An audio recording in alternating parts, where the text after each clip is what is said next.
So tonight I'm going to speak about building bridges, not walls. சுவர்களை அல்ல பாலங்களை கட்டுங்கள் என்ற தலைப்பிலே தான் இன்றைக்கு நாம் தியானிக்க போகிறோம். So this is how the enemy is attacking families today. இவ்வாறு தான் இன்றைக்கு அலகை பல குடும்பங்களை தாக்கிக் கொண்டிருப்பதை நம்மால் பார்க்கக்கூடியதாக இருக்கின்றது. Satan doesn't want you to build a bridge in your family. உங்கள் குடும்பத்திலே நீங்கள் பாலத்தை கட்டுவதற்கு சாத்தான் ஒருபோதும் விரும்புவதில்லை. Instead he tries to use family members to build walls.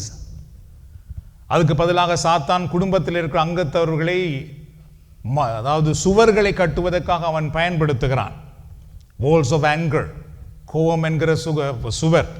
Walls of pride or misunderstanding, புரிந்து கொள்ளாத நிலையை அல்லது பெருமை என்கிற அந்த சுவரை குடும்பத்துக்குள்ளே கொஞ்சம் கொஞ்சமாக கட்டுவதற்கு சாத்தான் செயல்படுகிறான். But you have to break Satan's plan. ஆனால் அந்த வேளையிலே நானும் நீங்களும் சாத்தானுக்கு ஒத்து போக முடியாது. சாத்தானுடைய திட்டத்தை நாம் உடைக்க வேண்டும். Don't let the enemy use you to divide your family. உங்கள் குடும்பத்தையே பிரிப்பதற்கு சாத்தான் உங்களை பயன்படுத்துவதற்கு நீங்கள் ஒருபோதும் இடம் கொடுக்க கூடாது.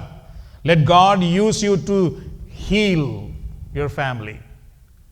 உங்கள் குடும்பத்தையே குணமாக்குவதற்கு ஆண்டவர் உங்களை பயன்படுத்துவதற்காக நீங்கள் ஒப்புக்கொடுங்கள். So you have to pray for that.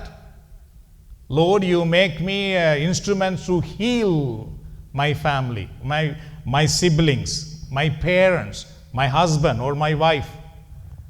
ஆண்டவரே, என் குடும்பத்திலே நான் மற்றவர்களை குணமாக்குகிற ஒரு கருவியாக இருக்கும்படி என்னை நீர் பயன்படுத்தும். Let God use you to restore. எல்லாவற்றையும் மீண்டும் ஒன்றாக கொண்டு வருவதற்கு ஆண்டவர் உங்களை பயன்படுத்துவதற்காக நீங்கள் செபியுங்கள். And unite your home. உங்கள் குடும்பத்தை ஒன்றிணைத்து ஒற்றுமைப்படுத்துவதற்காக நீங்கள் செபியுங்கள். Be a bridge builder, not a wall builder.